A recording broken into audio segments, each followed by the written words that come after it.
Good evening and welcome. My name's Helen West and I'm the Director and Financial Advisor at West Financial Management and also a member here at Metley Baptist Church.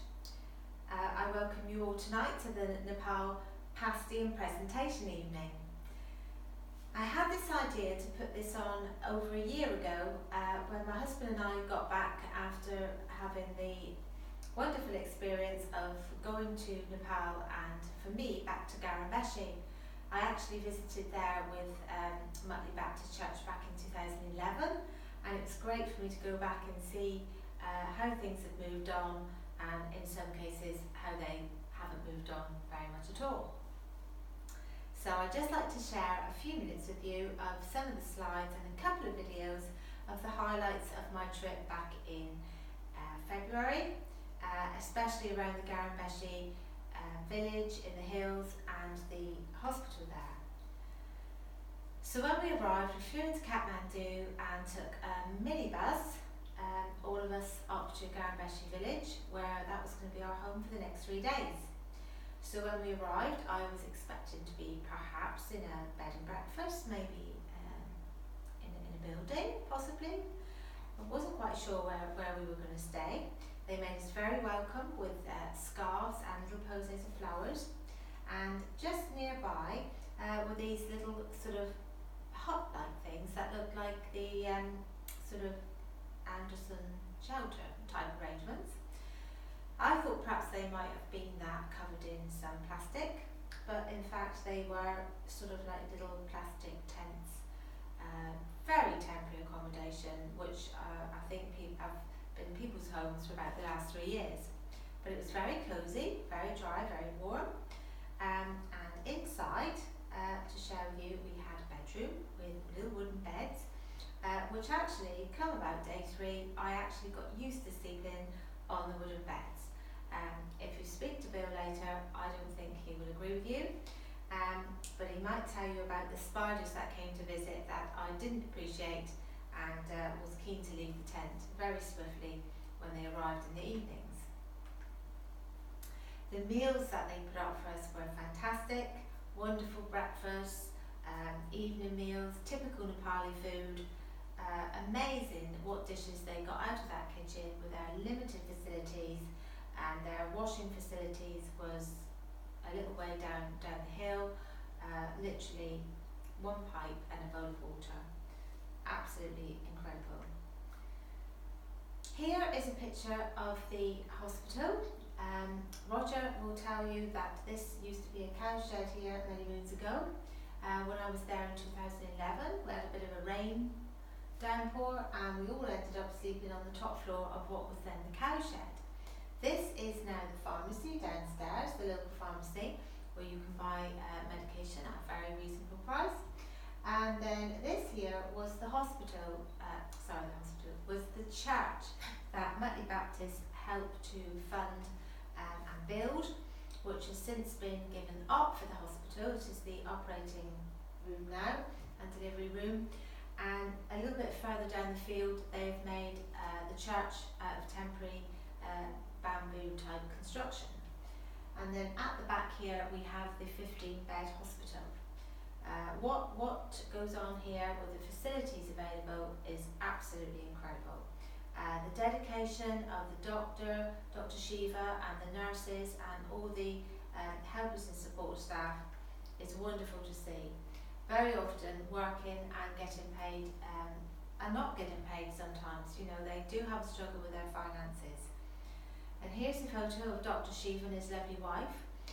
They actually live in Pokhara, and he spends a lot of his time in Garambeshi, looking after the hospital and the people in that community, which you will hear or about to hear, how himself, Dr. Shiva, and Chengman and the brothers were all brought up in Garambeshi village and want to bring health and prosperity, to that area. They feel called to do that through their faith.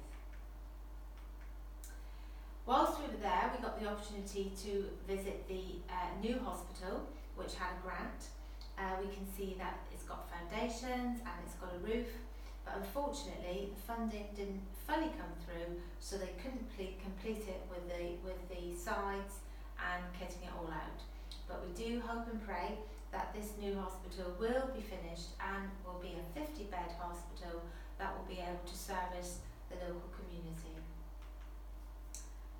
Whilst we were there, we walked up through the village, got to see the school, the Sharia school, which is where the Mutley Baptist put on the medical camp in conjunction with Sauda back in 2011.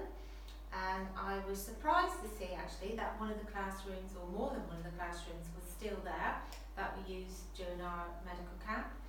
And you could see that there were things on the wall, writing on the wall and on the board, and you could see that the classroom was in use. But you can also see that, very, very limited facilities, not very waterproof in the rainy season. But the good news was, actually in the same grounds as the school, they had a new block built, which was obviously going to be for educating the local children. So there were some new things, but still some old things in place. Just couldn't resist showing you a photo of the children. Absolutely gorgeous. So pleased to see visitors to their village, wanting to speak to you in English. Even the local people greeting you with Namaste or Jamaste if they were Christian people.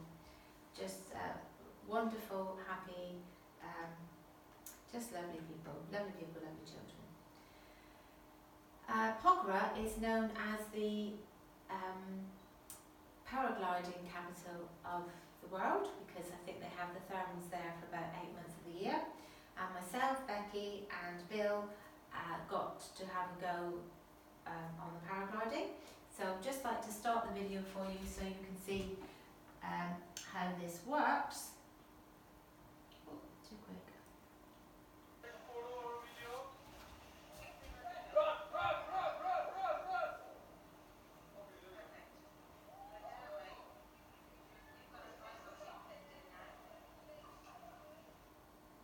Just magic when your feet leave the grass and you go up in the air.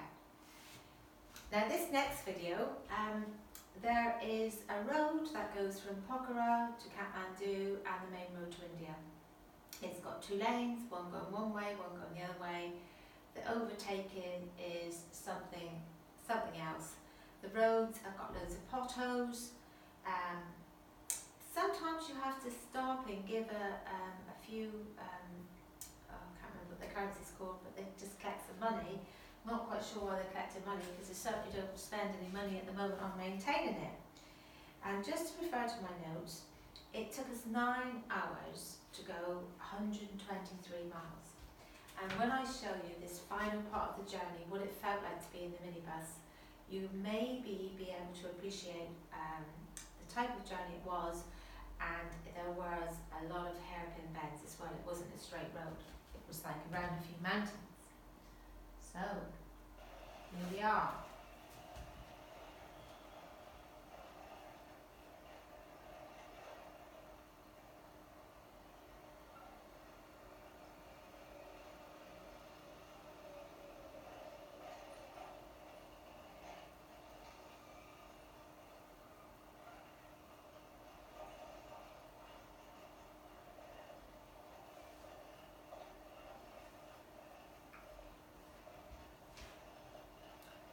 So, if you speak to Michael and Bill and Pam, they were all in the minibus with me, and they can share their own experiences of that experience, that journey. So back to the cottage hospital in Garambeshi. You're going to learn some things this evening about what a long way that our money will go in their economy. What it costs for some very basic procedures and medicines and things. So we would love for you to support this wonderful work in the community in the hills of Garambeshi, whether it's with your prayers, with practical help and support, or any financial commitments that you feel that you are able to afford towards this fantastic facility. So have a lovely evening, and hope to see you all in church next Sunday. Thank you.